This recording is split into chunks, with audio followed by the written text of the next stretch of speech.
Hello 12th class. Now we start the liberalisation reform का second part कि क्या reform किया। सर मैंने कल आपको बताया था कि इंडस्ट्रियल रिफॉर्म में क्या क्या सुधार किए गया औद्योगिकरण में।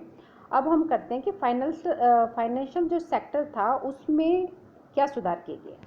फाइनेंशियल सेक्टर में क्या इंक्लूड होता है? बैंक होते हैं, नॉन बैंकिंग फाइनेंशियल इंस्टीट्यूट होते हैं, स्टॉक एक्सचेंज होती है, फॉरेन एक्सचेंज मार्केट होती है। तो इन सब में क्या सुधार किए गए? तो फाइनेंशियल सेक्टर में किसके द्वारा कंट्रोल होता है? आरबीआई के द्वारा।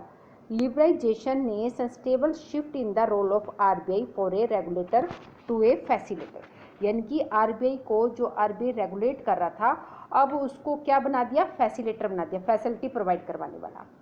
तो वो रेगुलेट तो करेंगे ही करेंगे, साथ में फैसिलिटीज भी प्रोवाइड करेंगे। रेगुलेटर द आरबीआई जो है वो लिबराइजेशन से पहले रेगुलेटर था, फिक्स रेट ऑफ इंटरेस्ट थी कॉमर्शियल बैंक की, परंतु फैसिलेटर बनने के बाद लिबराइजेशन में the RBI would only facilitate the free play of the market, कि मार्केट में का फ्री प्ले रहे, और forces and leave to commercial bank to decide the interest rate जो है स्ट्रक्चर कि जो है कॉमर्शियल बैंक को लीव कर दिया रेट ऑफ इंटरेस्ट डिसाइड करने के लिए। और कंपटीशन जो था रूल था डिसीजन मेकिंग प्रोसेस का आफ्टर देन कंट्रोल। तो इस प्रकार से एक फ्री रोल प्ले कर दिया कि मार्केट में आप सिचुएशन देखो कि मार्केट की क्या सिचुएशन है, उसी के अकॉर्डिंग जो है रेट ऑफ इंटरेस्ट जो है फिक्स किया जाए। Free play of market force ने प्राइवेट जो बैंकर्स थे, बहुत डोमेस्टिक भी थे, इंटरनेशनल लेवल के भी थे, इंडियन बैंकिंग इंडस्ट्री के अंदर लिबराइजेशन ने अलाउड कर दिया कि foreign institutional investor to invest in Indian financial market. जो फॉरेनर हैं वो भी फाइनेंशियल मार्केट में पैसा इन्वेस्ट कर सकते हैं। Merchant banker, mutual fund, pension fund इस तरह की पॉलिसी जो है ला सकते हैं। और दीज चेंज, और इस चेंज के बाद financial sector in India had shown a multi dimensional growth. और जो ये चेंजमेंट किया यानी कि आरबीआई को रेगुलेटर की बजाय फैसिलिटेटर बनाया, तो उसका काफ़ी प्रभाव देखने को भी मिला। अब बात करेंगे, ये तो क्या था फाइनेंशियल सेक्टर में, अब बात करेंगे कि फिस्कल रिफॉर्म क्या किया। फिस्कल रिफॉर्म आप लोगों को मालूम है किससे रिलेटेड होता है? टैक्स और सब्सिडी से रिलेटेड होता है, जो गवर्नमेंट डिसाइड करती है। तो रेवेन्यू और एक्सपेंडिचर ऑफ द गवर्नमेंट, वो हम कहते हैं फिस्कल रिफॉर्म को। टैक्स रिफॉर्म जो है कंपोनेंट चेंज किया गया। टैक्स आर क्लासिफाइड को, क्योंकि हम टैक्स को दो भागों में क्लासिफाइड करते हैं, एक डायरेक्ट टैक्स और एक इनडायरेक्ट टैक्स। डायरेक्ट टैक्स क्या होता है? क्योंकि वो अपनी बर्डन को शिफ्ट नहीं कर सकता, यानी कि इनकम टैक्स, अगर मेरी इनकम पे टैक्स लगा है तो वो मेरी बर्डन है, मैं किसी और पे शिफ्ट नहीं कर सकती हूँ। वेल्थ टैक्स है, उसको भी मैं शिफ्ट नहीं कर सकती हूँ। तो ये टैक्स कौन सा कहलाता है? डायरेक्ट टैक्स, ठीक है।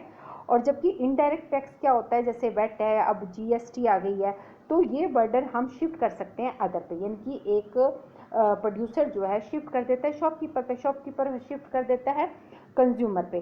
तो इस प्रकार से ये जो टैक्स है वो शिफ्ट हो जाता है जब दूसरे पर, क्योंकि उससे क्या होता है? रेट ऑफ जो प्राइस है वो चेंज हो जाता है टैक्स लगने के बाद। तो वो पे कौन कर रहा है? कंज्यूमर। यानी कि अपनी बर्डन को जब हम दूसरे पे ट्रांसफ़र कर देते हैं तो ऐसा टैक्स क्या कहलाता है? Indirect taxes. तो इसमें सरकार ने जो है इम्प्रूवमेंट किया। पीरियड टू लिबराइजेशन से पहले जो है country has been highly complex and expensive, fairing a heavy burden of taxation, people would never away taxes, कि बहुत ज़्यादा मतलब टैक्स रेट बहुत ज़्यादा था, जिसकी वजह से लोग बाग जो है अफोर्ड नहीं कर पा रहे थे। तो उस टैक्स के जो स्ट्रक्चर था उसको मॉडरेट किया गया, ताकि जो है therefore tax revenue of the government, ठीक है। तो टैक्स को इस हिसाब से चेंज किया गया ताकि लोगों को किसी प्रकार की परेशानी ना हो, और जो बिजनेस सेटअप करना चाहते हैं उनको भी किसी प्रकार की परेशानी ना हो। फिर अगला जो सुधार किया गया वो एक्सटर्नल सेक्टर रिफॉर्म किया गया, यानी कि बाहरी रूप से। बाहरी क्या आता है? जब अपनी कंट्री के अलावा जब हम किसी दूसरी कंट्री के साथ जो बिजनेस वगैरह करते हैं उससे रिलेटेड, यानी कि फॉरेन एक्सचेंज रिफॉर्म किया गया और फॉरेन ट्रेड पॉलिसी रिफॉर्म किया गया। इन दोनों के अंदर सुधार किया गया to growth and development of the economy के लिए। 1991 में devaluations of the Indian rupees against foreign currency, हमारी जो इंडियन रुपीज़ की जो वैल्यू थी वो बहुत कम थी, कंपैरिजन टू फॉरेन करेंसी, यानी कि हमारी जो $1 पाने के लिए हमें ज़्यादा रुपए देने पड़ते थे, तो उसको कहते हैं डीवैल्यूएशंस। इम्प्लाई क्या करता है, रुपीस की वैल्यू को गिराता है, $, या ब्रिटिश पाउंड की वैल्यू को ऊपर करता है। $, और British pound can be exchange from more rupees. जब हमें $1 चाहिए तो अगर उसके बदले में हम 75 रुपीज़ देने हैं, और तो महंगा ही है, अगर हम कम रुपए देंगे तो क्या है, सस्ता होगा, तो उससे हमारी जो रुपए की वैल्यू है वो बढ़ेगी। परंतु उस लिबराइजेशन से पहले जो है हमारे रुपए की वैल्यू जो है वो गिर चुकी थी। इसको सही करना था, तो $, और British pound can buy more goods in the Indian market, ताकि इंडियन ज़्यादा जो है वो प्रॉब्लम क्रिएट कर रहा था। तो supplying of foreign currency into Indian economy by way of higher export of domestic goods and service, क्योंकि इससे सप्लाई होती थी। ये मैंने आपको पहले ही बता चुकी हूँ कि फॉरेन एक्सचेंज रेट की वजह से हमारे रुपए की वैल्यू कम या ज़्यादा कैसे होती है, किस तरीके से होती है, इसके बारे में आपको बताया था मैंने चैप्टर में। तो devaluation in 1991, exchange value of Indian rupees in the international market was left to free play of market force, क्योंकि पहले क्या था, फिक्स एक्सचेंज रेट रखी हुई थी, फिर बाद में सरकार ने जो है फ्लेक्सिबल एक्सचेंज रेट कर दी थी कि मार्केट के अकॉर्डिंग जो है डॉलर का रेट अप या डाउन होगा। प्रेजेंटली की बात करते हैं तो exchange rate is determined by the force of supply and demand in the international exchange market. International exchange market में उस करेंसी की क्या डिमांड और क्या सप्लाई है, उसके अकॉर्डिंग जो है रेट डिसाइड होता है। फॉरेन तो ये अब ये पहले फिक्स पॉलिसी थी, अब उसको फ्लेक्सिबल कर दिया गया, depend on the force of supply and demand. इसके अकॉर्डिंग फॉरेन ट्रेड पॉलिसी में क्या किया गया, फॉरेन ट्रेड पॉलिसी क्या होती है, sustainable change in the wake of liberalisation. Tariff restriction जो लगाई गई थी, फॉरेन ट्रेड यानी कि टैरिफ जो पॉलिसी थी उसको मॉडरेट करना, ताकि लोग जो है आसानी से एक्सपोर्ट एंड इंपोर्ट जो है कर सके, और डोमेस्टिक जो इंडस्ट्रियां हैं उनको प्रोटेक्शन मिल सके।